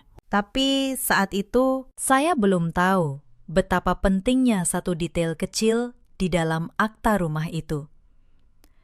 Detail yang kelak akan mengubah segalanya. Saya ingat, saat rumah itu dibeli, kas perusahaan masih dipakai untuk melunasi sisa hutang pabrik. Maka, uang muka rumah yang jumlahnya tidak sedikit. Sebagian besar saya tutup dengan tabungan pribadi saya. Saat itu, Bu Sutina dan Mas Haryo tidak mau repot. Kamu saja yang urus semuanya, Nis, kata mereka. Kami percaya sama kamu. Mereka bahkan tidak hadir saat penandatanganan di hadapan notaris. Hanya saya dan Pak Tono. Saya menandatangani akta itu dengan nama saya sebagai pemilik. Bukan karena saya berniat licik, tapi karena memang sayalah yang membayar bagian terbesarnya. Lalu hidup berjalan, dan tidak ada yang pernah menanyakan akta itu lagi. Mereka pikir rumah itu otomatis milik keluarga. Saya menyimpan dokumen itu di laci dan melupakannya untuk sementara. Mari saya ceritakan bagaimana hidup saya di rumah itu. Setiap pagi, saya bangun pukul 4, menyiapkan sarapan untuk seisi rumah sebelum berangkat ke kantor audit saya. Pulang kerja, saya tidak boleh langsung istirahat. Ada cucian, ada makan malam, ada lantai yang harus disapu. Bu Sutinah punya aturan. Menantu tidak boleh duduk sebelum semua pekerjaan rumah selesai. Wulan, adik ipar saya, sama sekali tidak menyentuh pekerjaan rumah. Ia 29 tahun. Katanya ia jualan online. Tapi sebagian besar waktunya dihabiskan untuk berbelanja dan memamerkan barang baru. Setiap kali saya pulang lelah, Wulan akan duduk di sofa sambil bermain ponsel, lalu melempar komentar pedas. Mbak Anissa itu kerja melulu alasannya. Sudah 5 tahun jadi menantu. Menyapu lantai saja masih belang-belang, saya hanya diam. Karena saya tahu, menjawab hanya akan dicap melawan. Mas Haryo, suami saya selalu memilih jalan paling aman. Diameter. Setiap kali ibunya atau adiknya merendahkan saya, ia akan pura-pura sibuk dengan ponselnya. Saya pernah bertanya padanya, suatu malam di kamar, Mas, apa Mas tidak pernah merasa keberatan dengan cara ibu memperlakukan saya? Ia menghela napas, lalu menjawab pelan, sabar saja, Nis. Ibu sudah tua, nanti juga berubah. Tapi Bu Sutinah tidak pernah berubah. Dan kesabaran saya perlahan mulai menemukan batasnya. Pernah, suatu malam, saya benar-benar ingin pergi. Saya sudah mengemas sebagian baju ke dalam koper. Tapi saya berhenti di depan pintu kamar. Saya teringat para karyawan pabrik. Saya teringat Mbak Asih, pembantu rumah yang sudah tua, yang selalu diam-diam menyisihkan makanan untuk saya saat saya belum sempat makan. Kalau saya pergi begitu saja, semuanya akan kacau. Dan saya akan pergi dengan tangan kosong, dianggap sebagai menantu yang kabur. Maka saya mengurungkan niat. Saya kembalikan baju-baju itu ke lemari. Bukan karena saya takut, tapi karena saya tahu kalau saya pergi, saya harus pergi dengan cara saya sendiri, dengan kepala tegak, bukan dengan air mata. Yang membuat saya bertahan bukanlah cinta. Cinta itu sudah lama habis. Yang membuat saya bertahan adalah pabrik itu dan rumah itu. Karena diam-diam, saya tahu sesuatu yang tidak mereka sadari. Saya tahu setiap angka di perusahaan keluarga ini. Justru karena sayalah yang mencatatnya. Dan suatu hari, angka-angka itu akan bicara. Semuanya bermula pada satu malam di awal musim hujan. Saya pulang kerja lebih larut dari biasanya. Audit akhir tahun di kantor membuat saya kelelahan. Begitu masuk rumah, Bu Sutinah sudah berdiri di ruang tamu dengan wajah masam. Di bawah meja, ada beberapa remah kue yang tercecer. Bukan saya yang menjatuhkannya. Tapi itu tidak penting baginya. Kamu ini menyapu macam apa? Suaranya naik. Pulang malam, rumah dibiarkan kotor begini. Keluarga kami mengambil kamu jadi menantu, bukan untuk dilayani. Saya menunduk. Maaf, Bu, akan saya bersihkan sekarang. Tapi sebelum saya sempat mengambil sapu, Wulan sudah menyahut dari sofa. Tuh kan, Mbak Anissa selalu begitu. Alasannya kerja terus. Saya yang cuma jualan online saja lebih rapi mengurus rumah daripada dia. Dada saya sesak. Ucapan Wulan tidak benar. Tapi membuat saya bingung harus menjawab apa. Saya membungkuk untuk menyapu remah-remah itu. Tepat saat itu, Bu Sutinah merebut sapu dari tangan saya. Sini. Kalau caramu begitu, sampai pagi juga tidak akan bersih. Belum sempat saya berdiri tegak. Gagang sapu itu mengayun ke punggung saya. Pukulannya tidak cukup keras untuk membuat saya jatuh, tapi cukup membuat seluruh tubuh saya membeku. Bunyi gagang sapu yang mengenai punggung saya terdengar kering di ruang tamu. Saya berdiri kaku, kedua tangan terkulai, telinga saya berdenging. Pukulan itu tidak seberapa sakitnya, tapi rasa malunya menusuk sampai ke leher. Usia saya sudah lebih dari 30 tahun. Saya istri dari anaknya selama 5 tahun. Saya yang membenahi pabrik keluarga ini. Saya yang berhadapan dengan bank untuk mereka. Tapi hanya karena beberapa remah kue. Ia memukul saya di depan suami dan adik ipar saya. Saya menoleh ke arah Mas Haryo. Ia duduk di meja makan, memegang ponsel. Wajahnya menunduk, seolah tidak mendengar apa-apa. Saya hanya menunggu satu kalimat darinya. Satu kalimat kecil saja. Jangan begitu pada Anissa.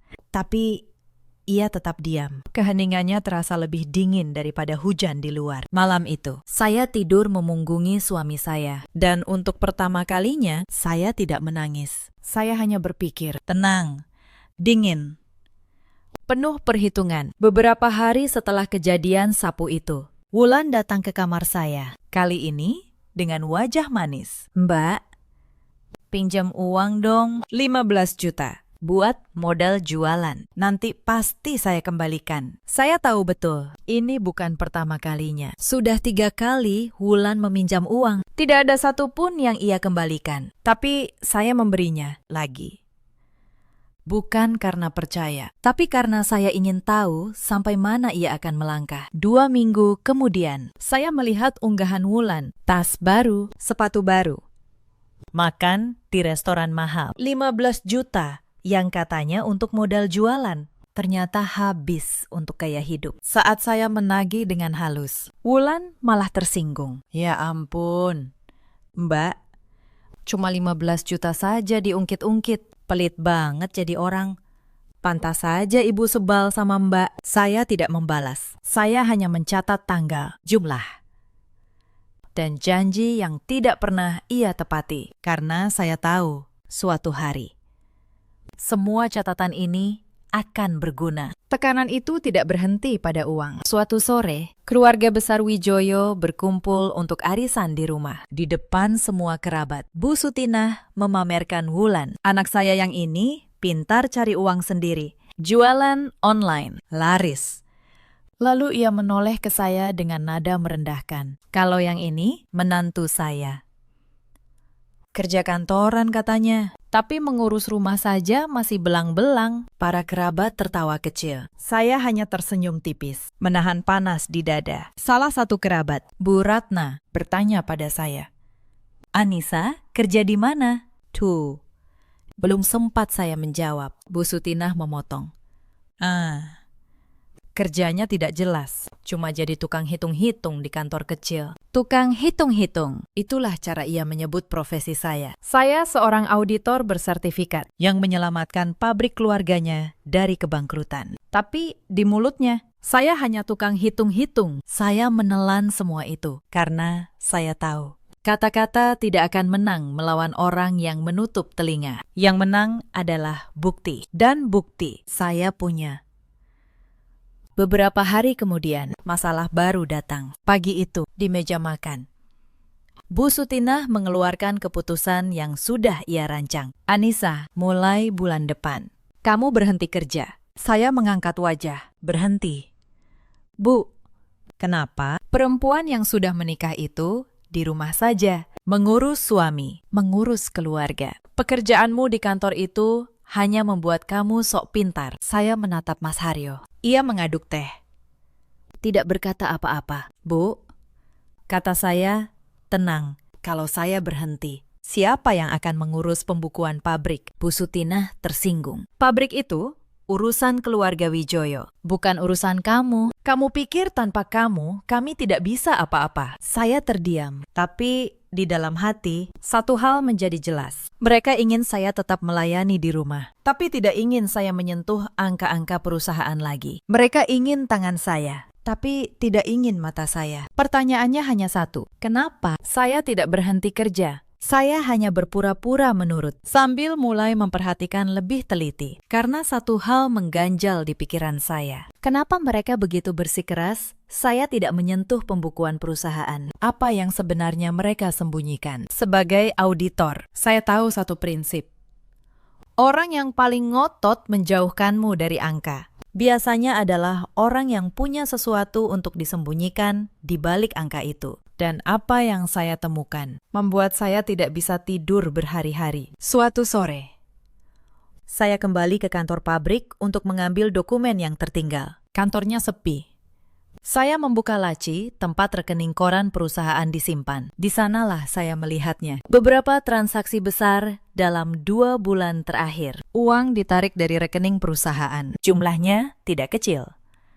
Ratusan juta. Penerimanya bukan pemasok, bukan karyawan. Penerimanya adalah rekening pribadi Wulan. Dan satu lagi, atas nama Bu Sutinah. Tangan saya dingin. Selama ini, merekalah yang menguras kas perusahaan untuk gaya hidup Wulan, untuk keperluan pribadi Bu Sutinah. Dan mereka ingin saya berhenti jadi auditor, supaya tidak ada yang melihat lubang itu. Saya tidak berkata apa-apa pada siapapun. Saya hanya memotret setiap lembar mutasi itu, lalu menyimpannya rapat-rapat. Karena saya tahu, bukti yang tergesa-gesa hanya akan terbuang sia-sia. Saya akan menunggu sampai waktunya tepat. Tapi semakin saya teliti, semakin banyak yang saya temukan. Beberapa hari kemudian, saat memeriksa daftar gaji karyawan, saya menemukan satu nama yang janggal. Nama Wulan tercantum sebagai karyawan pabrik dengan gaji bulanan. Padahal Wulan tidak pernah sekalipun bekerja di sana. Gaji fiktif. Setiap bulan, uang perusahaan mengalir ke rekening Wulan. Dengan kedok gaji karyawan. Saya menghela napas panjang. Ini bukan lagi soal ibu mertua yang galak. Ini soal keluarga yang sistematis menggerogoti perusahaan yang saya selamatkan. Sore itu, saya berjalan keliling pabrik.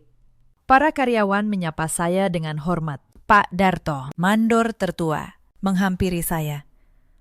Bu Anissa, terima kasih ya. Sejak ibu yang urus keuangan, gaji kami selalu tepat waktu. Dulu sebelum ibu datang, sering telat. Saya tersenyum. Hati saya hangat untuk sesaat. Pak Darto, kata saya pelan. Kalau suatu hari ada perubahan di pabrik ini, saya harap Bapak dan teman-teman tetap tenang. Pekerjaan kalian akan saya jaga. Pak Darto mengangguk, meski ia tidak mengerti maksud saya. Tapi saya sudah mulai memikirkan mereka. Karyawan-karyawan yang tidak bersalah, yang hidupnya bergantung pada pabrik ini. Apapun yang akan saya lakukan nanti, saya tidak ingin mereka menjadi korban. Akhir pekan itu, Wulan mengadakan pesta ulang tahun di rumah. Ia mengundang banyak teman. Dan seperti biasa, sayalah yang disuruh menyiapkan semuanya. Memasak, menata meja, mencuci piring. Di hadapan teman-temannya, Wulan memperkenalkan saya dengan nada yang membuat dada saya panas. Oh, itu menantu di rumah ini. Kebetulan bisa masak, jadi sekalian saja bantu-bantu. Teman-temannya menatap saya seperti menatap pelayan. Ada yang bahkan menyodorkan piring kotor sambil berkata, "Mbak, tolong cucikan ya." Saya mengambil piring itu. Tangan saya tenang, tapi di dalam sesuatu sudah bulat. Saat itu, saya sedang menyelesaikan audit yang akan membongkar seluruh keluarga ini. Saya memegang bukti yang bisa meruntuhkan mereka, tapi mereka masih menyodorkan piring kotor ke tangan saya, mengira saya tidak punya apa-apa. Saya tersenyum sopan. Saya cuci piring itu sampai bersih, karena saya tahu sebentar lagi merekalah yang harus membersihkan kekacauan yang mereka buat sendiri. Malam itu, setelah semua tamu pulang dan rumah kembali sunyi, saya berdiri di dapur sendirian. Saya menatap tangan saya yang lelah. 5 tahun tangan ini melayani keluarga yang tidak pernah menganggap saya manusia. Saya berbisik pelan pada diri saya sendiri. Cukup. Sudah cukup. Mulai besok, saya akan menyiapkan langkah terakhir. Beberapa malam kemudian, saya tidak sengaja mendengar percakapan di ruang keluarga. Suara Bu Sutinah, pelan tapi jelas. "Haryo, kamu harus tegas. Ceraikan Anissa. Tapi sebelum itu, kita kuras dulu tabungannya. Perempuan itu pasti punya simpanan banyak." Lalu, suara Mas Haryo, suami saya. "Iya, Bu. Nanti saya atur. Yang penting, Ibu jangan terlalu kasar dulu, biar dia tidak curiga." Saya berdiri di balik dinding, dada saya dingin. Jadi, suami saya bukan hanya diam, ia ikut merencanakan. Ia bagian dari semua ini sejak awal. Selama ini saya pikir Mas Haryo hanya lemah. Ternyata, ia bukan lemah, ia memilih. Dan ia memilih ibunya, bukan saya.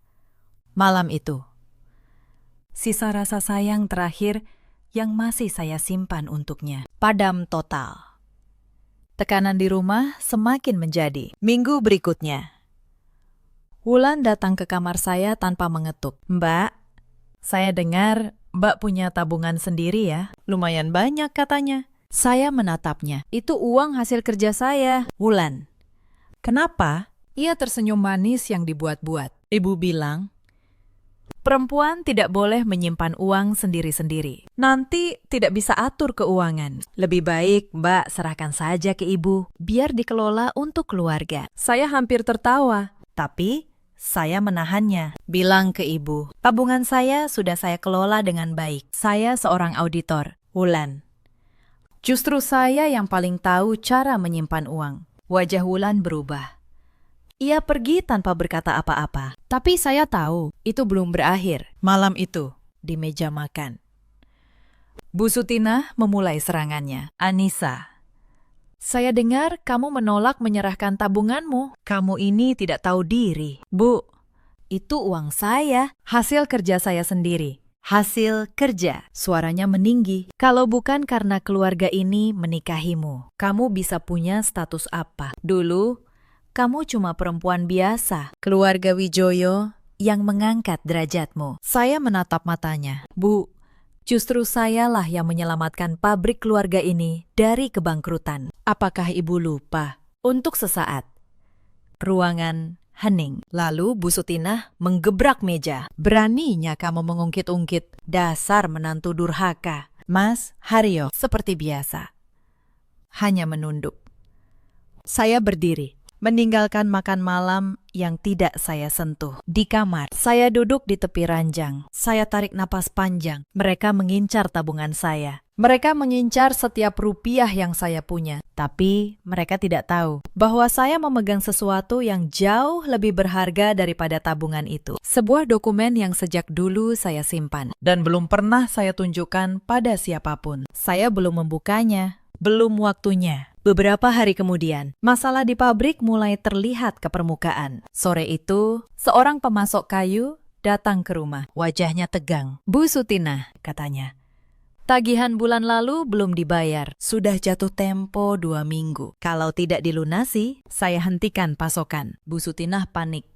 Ia tidak mengerti kenapa kas perusahaan tiba-tiba kosong, padahal pesanan sedang ramai. Tentu saja ia tidak mengerti, karena uang itu sudah ia dan Wulan tarik untuk keperluan pribadi. Saya berdiri di dapur, mendengar semuanya. Saya tahu persis berapa sisa kas perusahaan saat itu. Hampir tidak ada. Bu Sutinah menoleh ke saya dengan nada yang mendadak melunak. "Anissa, kamu kan ngerti soal beginian. Coba urus dulu pemasok itu."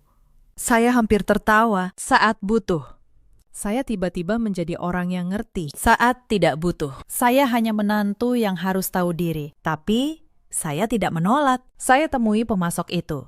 Dan saya minta perpanjangan waktu 1 minggu. Bukan untuk menyelamatkan mereka, tapi untuk menjaga karyawan pabrik yang tidak bersalah agar tetap bisa bekerja. Malam itu, saya semakin yakin perusahaan ini sedang digrogoti dari dalam. Dan saya satu-satunya yang melihatnya. Lebaran datang 2 minggu kemudian. Setiap tahun, beban itu jatuh ke pundak saya. Sayalah yang menyiapkan puluhan parcel untuk kerabat keluarga Wijoyo. Saya yang memasak opor, rendang, dan kue-kue kering sampai larut malam. Sementara Wulan hanya duduk memotret hidangan, lalu mengunggahnya ke media sosial, seolah ia yang membuatnya. "Capek banget masak buat lebaran," tulis Wulan di status.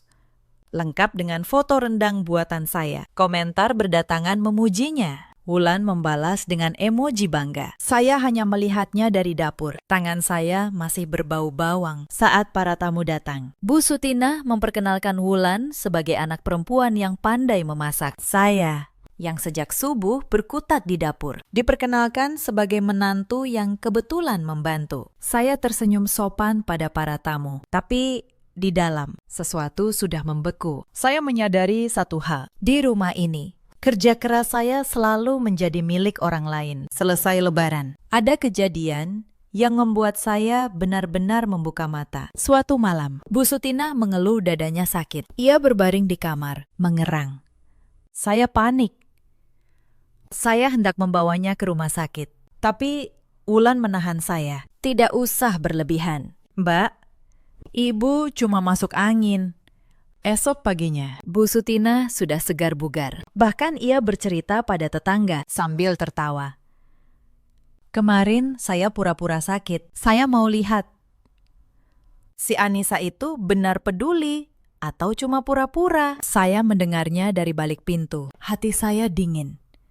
Saya merawat keluarga ini dengan tulus selama 5 tahun. Dan mereka masih menguji ketulusan saya dengan sandiwara. Sejak hari itu, saya berhenti berharap. Saya hanya mengamati, mencatat, dan menunggu. Setiap kebohongan mereka, setiap penghinaan, setiap rupiah yang mereka selewengkan, saya simpan rapi di dalam ingatan dan di dalam map saya. Mereka pikir saya semakin penurut, padahal saya semakin siap. Di tengah semua itu, ada satu orang di rumah itu yang berpihak pada saya, Mbak Asih. Pembantu yang sudah belasan tahun bekerja untuk keluarga Wijoyo. Suatu malam, ia mengetuk pintu kamar saya pelan. Wajahnya cemas. Bu Anissa, bisiknya. Saya tidak sengaja dengar, Ibu dan Mbak Wulan sedang merencanakan sesuatu. Mereka mau menyuruh Bu Anissa cerai, lalu meminta uang banyak. Hati-hati ya, Bu. Saya menggenggam tangannya. Terima kasih, Mbak Asih. Saya sudah tahu. Dan saya sudah siap. Mbak Asih menatap saya dengan mata berkaca-kaca. Bu Anissa orang baik. Saya tidak tega melihat ibu memperlakukan Bu Anissa seperti ini. Padahal Bu Anissa yang menyelamatkan keluarga ini. Saya tersenyum. Di rumah yang dingin itu, hanya Mbak Asih yang memperlakukan saya seperti manusia. Mbak Asih, apapun yang terjadi nanti, saya akan pastikan Mbak Asih baik-baik saja, kata saya. Beberapa hari kemudian, kesabaran saya diuji untuk kesekian kalinya. Pulang kerja, saya menemukan beberapa baju kerja saya tergeletak di lantai kamar, basah dan kotor. Saya bertanya pada Mbak Asih. Dengan takut-takut, ia bercerita. Tadi ibu masuk ke kamar Bu Anissa. Beliau bilang, baju-baju kantor ini bikin Bu Anissa sok sibuk. Lalu beliau lempar ke lantai dan siram air. Saya memungut baju-baju itu satu persatu. Tangan saya tidak gemetar. Ini hanya baju. Bisa dicuci, bisa diganti. Tapi yang mereka injak bukan baju saya. Yang mereka injak adalah profesi saya, identitas saya. Satu-satunya hal yang masih membuat saya merasa berharga. Malam itu, saya membuka laci. Saya pandangi map berisi foto-foto mutasi rekening, daftar gaji fiktif, dan akta rumah itu. Saya belum membukanya untuk menyerang. Belum waktunya. Tapi saya tahu, waktu itu semakin dekat. Puncaknya datang seminggu kemudian. Pagi itu, Mas Haryo memanggil saya ke ruang tamu. Bu Sutina dan Wulan sudah duduk di sana. Wajah suami saya tegang. Di tangannya ada selembar kertas. Nis, katanya. Suaranya hampir tidak terdengar. Saya rasa kita lebih baik berpisah. Saya menatapnya. Anehnya, saya tidak terkejut.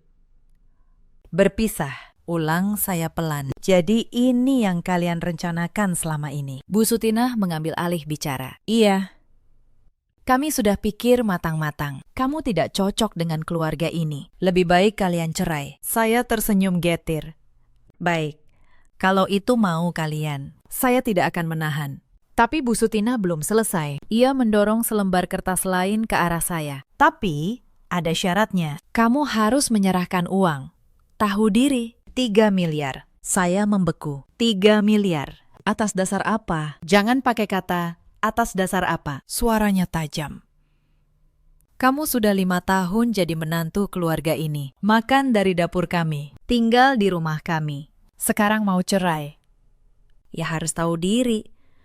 Bagi sedikit untuk keluarga ini. Wulan menambahkan dengan nada menghina. Lagi pula, Mbak, perempuan cerai pegang uang banyak sendirian itu jadi omongan orang. Mending serahkan saja ke kami. Saya menoleh ke Mas Haryo. Mas juga setuju dengan ini. Ia menunduk. Kalau kamu mau berbagi, semuanya jadi lebih mudah. Nis, ibu juga tidak akan marah lagi. Saya tertawa kecil, tapi hati saya pedih. 5 tahun saya menjadi istrinya. Ia tidak pernah sekalipun membuat hidup saya mudah. Sekarang ia menyuruh saya menyerahkan 3 miliar. Hanya untuk membeli ketenangan dari keluarganya sendiri. Saya meletakkan ponsel saya di atas meja. Diam-diam. Saya mengaktifkan perekam suara. Bu, kata saya, tenang. Boleh saya minta penjelasan sekali lagi? Ibu meminta saya menyerahkan 3 miliar rupiah sebagai syarat perceraian. Benar begitu. Bu Sutina, tanpa curiga, menjawab lantang. Iya, 3 miliar. Itu uang, tahu diri. Kalau tidak, jangan harap perceraian ini berjalan mudah. Rumah ini, pabrik ini, semuanya milik keluarga Wijoyo. Kamu tidak berhak apa-apa. Saya menatapnya lekat-lekat. Terima kasih atas penjelasannya. Bu, kata saya butuh waktu 3 hari untuk memikirkan. Bu Sutina tersenyum penuh kemenangan. Ia pikir saya menyerah.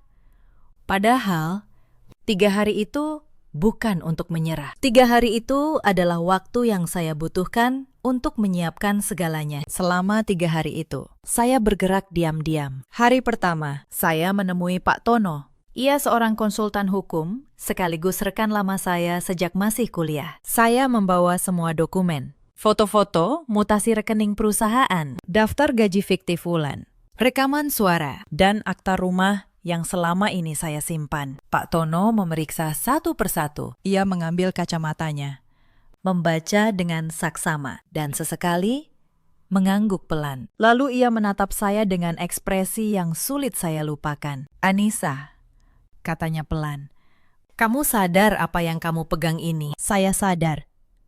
Pakistan, akta rumah ini sah atas namamu. Secara hukum, rumah itu milikmu sepenuhnya. Mereka tidak punya hak apapun untuk menahanmu atau memerasmu. Ia mengetuk map yang berisi mutasi rekening. Dan ini, penarikan dana perusahaan ke rekening pribadi, ditambah gaji fiktif. Ini bukan urusan rumah tangga lagi. Ini bisa masuk ranah pidana. Kalau kamu mau, saya menggeleng.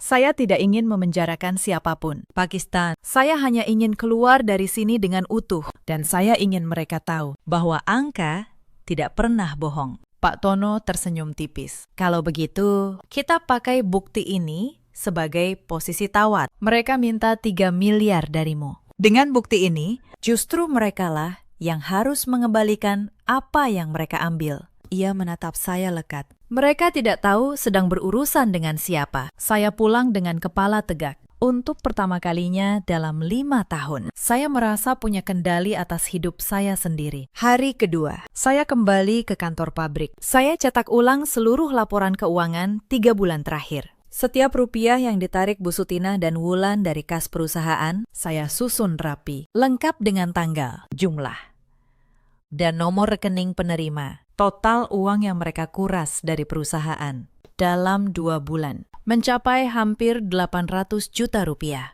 Uang yang seharusnya untuk gaji karyawan dan modal pabrik, mereka pakai untuk gaya hidup pribadi. Hari ketiga, saya membuka akta rumah itu untuk terakhir kalinya sebelum menghadapi mereka. Dan saya tersenyum.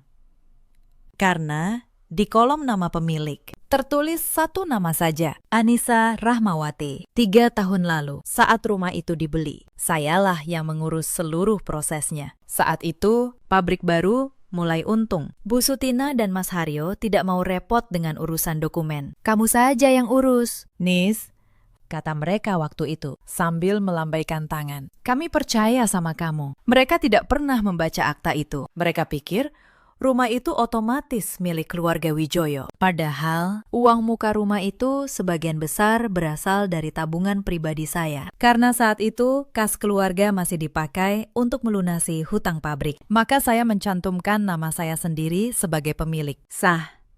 Hitam di atas putih. Selama 3 tahun, mereka tinggal di rumah itu. Menghina saya, memukul saya, mengusir saya, tanpa tahu bahwa rumah yang mereka tinggali itu, secara hukum, adalah milik saya. Hari keempat, saya pulang ke rumah keluarga Wijoyo. Mereka sudah berkumpul di ruang tamu. Bu Sutina, Wulan, Mas Haryo.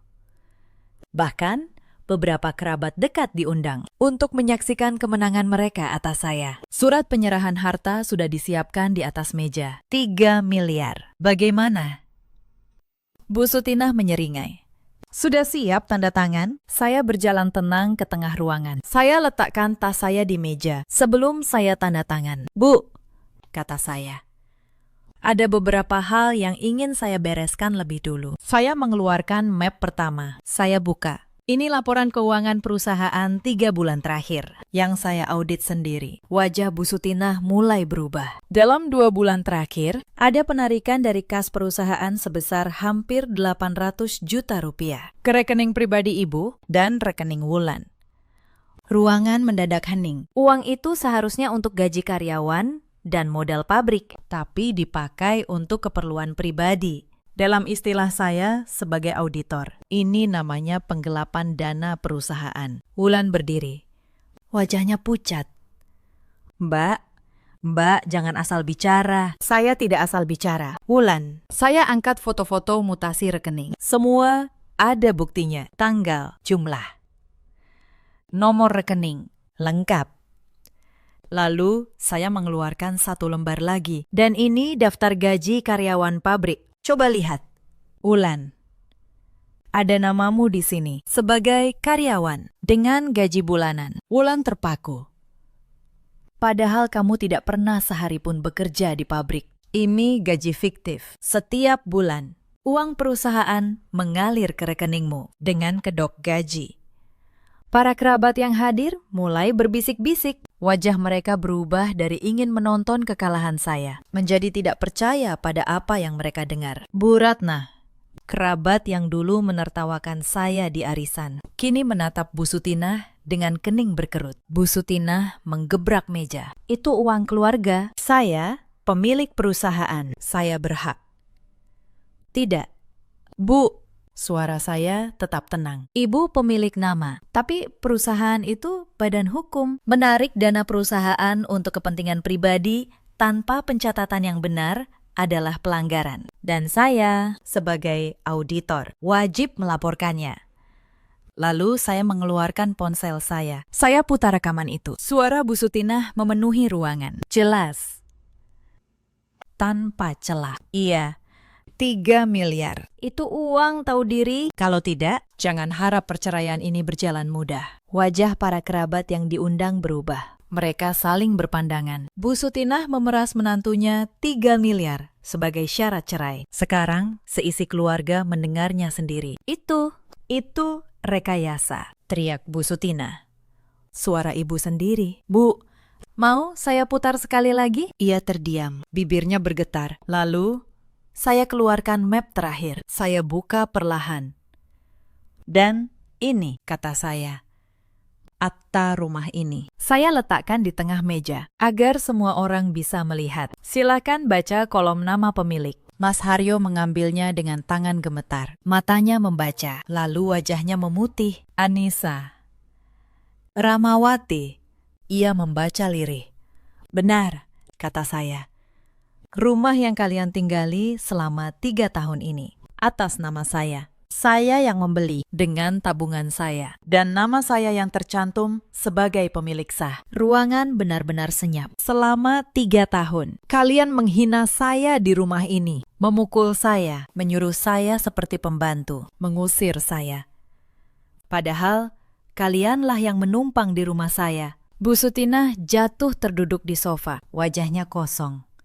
Untuk pertama kalinya dalam 5 tahun, saya melihat wanita yang selalu angkuh itu kehilangan kata-kata. Jadi begini, saya melanjutkan dengan tenang. Kalian minta saya menyerahkan 3 miliar. Saya tidak akan memberi sepeser pun. Sebaliknya, saya yang punya 3 tuntutan. Pertama, dana perusahaan yang Ibu dan Wulan gelapkan, hampir 800 juta, harus dikembalikan ke kas perusahaan, termasuk gaji fiktif Wulan selama ini. Kalau tidak, saya laporkan ke pihak berwajib, lengkap dengan semua bukti ini. Kedua, perceraian ini saya setujui, tapi tanpa syarat uang tahu diri. Saya pergi membawa apa yang memang milik saya, tidak lebih, tidak kurang.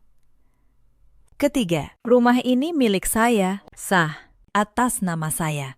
Kalian punya waktu 1 bulan untuk mencari tempat tinggal baru. Suasana ruangan benar-benar pecah. Salah satu kerabat, om dari pihak Mas Haryo, berdiri dan menatap Bu Sutina. Sutina, apa ini benar? Kalian mengambil uang perusahaan, lalu memeras menantu sendiri. Bu Sutina tidak bisa menjawab. Mukanya pucat pasi. Wulan menangis. Mbak, tolong. Kami tidak punya tempat lain. Saya menatapnya. Wulan, uang yang kamu pakai berbelanja selama ini adalah uang yang kamu kuras dari perusahaan keluargamu sendiri. Bukan saya yang membuatmu tidak punya tempat, tapi pilihanmu sendiri. Mbak boleh ambil rumahnya, tapi tolong jangan laporkan ke polisi. Wulan terisak. Saya akan kembalikan semuanya. Kembalikan dulu yang kalian ambil. Setelah itu, kita bicara. Kata saya datar. Saya menoleh ke Mas Haryo, suami yang 5 tahun mendiamkan setiap luka saya. Suami yang ternyata ikut merencanakan kehancuran saya. Mas, selama 5 tahun, saya hanya menunggu 1 kalimat dari Mas. 1 kalimat untuk membela saya. Tapi Mas selalu memilih diam. Saya pikir Mas hanya lemah, ternyata tidak. Beberapa malam lalu, saya dengar sendiri Mas merencanakan ini bersama ibu. Mengeruk tabungan saya sebelum menceraikan saya. Wajah Mas Haryo memutih. Ia tidak menyangka saya tahu. Sekarang, saya tidak butuh kalimat itu lagi. Saya tidak butuh apapun dari Mas. Saya mengambil surat penyerahan harta yang mereka siapkan. Saya sobek di hadapan mereka. Lalu saya angkat tas saya dan berjalan ke pintu. Di ambang pintu, saya berhenti sejenak. Oh iya, satu hal lagi, Pak Tono. Konsultan hukum saya akan menghubungi kalian besok untuk mengurus pengembalian dana dan proses serah terima rumah. Selamat malam. Saya melangkah keluar. Hujan sudah berhenti dan untuk pertama kalinya dalam 5 tahun, saya bernapas lega. Hari-hari setelah malam itu berjalan seperti yang sudah saya rancang. Pak Tono mengurus semuanya dengan rapi. Surat pengembalian dana perusahaan dikirim resmi ke Bu Sutinah dan Wulan. Awalnya mereka mencoba mengulur. Bu Sutinah menelepon saya berkali-kali. Kadang memohon, kadang mengancam. Anissa, kita ini keluarga. Masa tega melaporkan ibu mertuamu sendiri? Saya menjawab, tenang, Bu. Ibu sendiri yang bilang saya bukan bagian dari keluarga ini. Ibu sendiri yang menyuruh saya tahu diri. Sekarang saya hanya menjalankan apa yang seharusnya dijalankan. Dalam 2 minggu, dana hampir 800 juta itu dikembalikan ke kas perusahaan penuh. Karena mereka tahu, kalau tidak, laporan ke pihak berwajib akan membuat masalahnya jauh lebih besar. Gaji fiktif atas nama Wulan juga saya hapus dari pembukuan sebagai syarat terakhir sebelum saya menyerahkan urusan keuangan pabrik kepada akuntan baru. Sebelum benar-benar pergi, saya melakukan satu hal terakhir untuk pabrik itu. Saya kumpulkan seluruh karyawan. Saya jelaskan bahwa saya akan berhenti mengurus keuangan mereka. Pak Darto dan yang lain terlihat cemas. Lalu bagaimana dengan gaji kami, Bu? Saya sudah menyiapkan sistem yang rapi, kata saya. Dan saya tinggalkan catatan lengkap untuk akuntan penggantinya, selama sistem ini diikuti. Gaji kalian aman. Beberapa dari mereka mengantar saya sampai ke gerbang. Pak Darto menjabat tangan saya erat. Terima kasih, Bu Anissa. Semoga Ibu selalu diberi kebaikan. Saya pergi dengan hati lapang, setidaknya saya tidak meninggalkan orang-orang tak bersalah dalam kesulitan. Perceraian saya dan Mas Haryo berjalan resmi. Tanpa uang, tahu diri. Tanpa syarat apapun yang merugikan saya. Saya keluar dari pernikahan itu dengan membawa apa yang memang milik saya. Tabungan saya, harga diri saya, dan rumah di BSD itu. Soal rumah, saya tidak mengusir mereka ke jalan, meski saya berhak. Saya beri waktu 1 bulan penuh. Dan saya minta Pak Tono memastikan prosesnya tetap manusiawi. Bukan karena saya kasihan, tapi karena saya tidak ingin menjadi seperti mereka. Saya dengar setelah pindah, keluarga Wijoyo menyewa rumah kecil di pinggiran kota. Pabrik mebel itu, meski sudah saya tinggalkan sistem yang baik, tetap goyah karena Bu Sutinah kembali ikut campur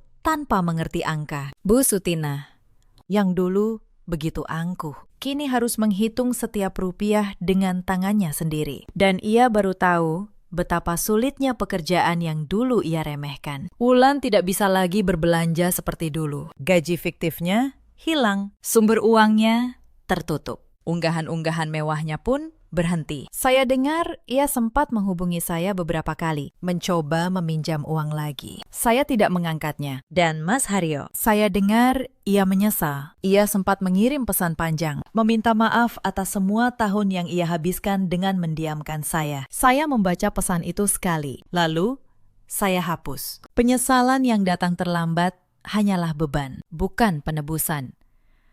Mereka sudah menerima konsekuensi dari perbuatan mereka sendiri. Sementara saya memulai babak baru. Dengan tabungan yang saya pertahankan, saya membuka kantor jasa audit dan konsultan keuangan kecil-kecilan. Tidak besar, hanya sebuah ruko sederhana 2 lantai. Dengan beberapa staf muda yang baru lulus kuliah. Saya ingat, hari pertama saya membuka pintu kantor itu, tangan saya gemetar.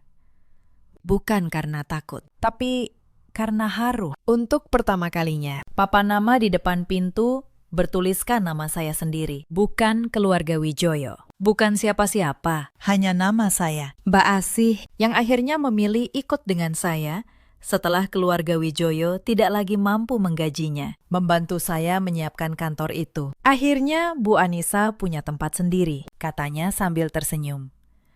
Saya ikut bahagia. Hari pembukaan, beberapa tetangga ruko datang memberi ucapan selamat. Pak Samin, pemilik warung di sebelah, membawakan nasi tumpeng kecil. Selamat ya, Bu. Semoga lancar usahanya, katanya ramah. Klien pertama saya datang dari rekomendasi Pak Tono. Lalu, klien kedua, ketiga, dan seterusnya. Tidak besar, hanya milik saya. Dibangun dari keahlian saya, kerja keras saya, dan luka-luka yang sudah saya sembuhkan. Ternyata di luar sana banyak perusahaan kecil yang butuh seseorang yang jujur menangani angka mereka. Pagi-pagi di kantor baru saya menyeduh kopi sendiri. Saya buka jendela, udara terasa ringan. Suatu siang, seorang perempuan parubaya masuk ke kantor saya. Ia menatap saya cukup lama, lalu berkata pelan, "Mbak Anissa, saya membaca kisah Mbak yang sempat diceritakan teman saya. Karena melihat keberanian Mbak, saya jadi punya kekuatan untuk bicara pada keluarga saya." "Terima kasih, ya." "Mbak," saya tertegun.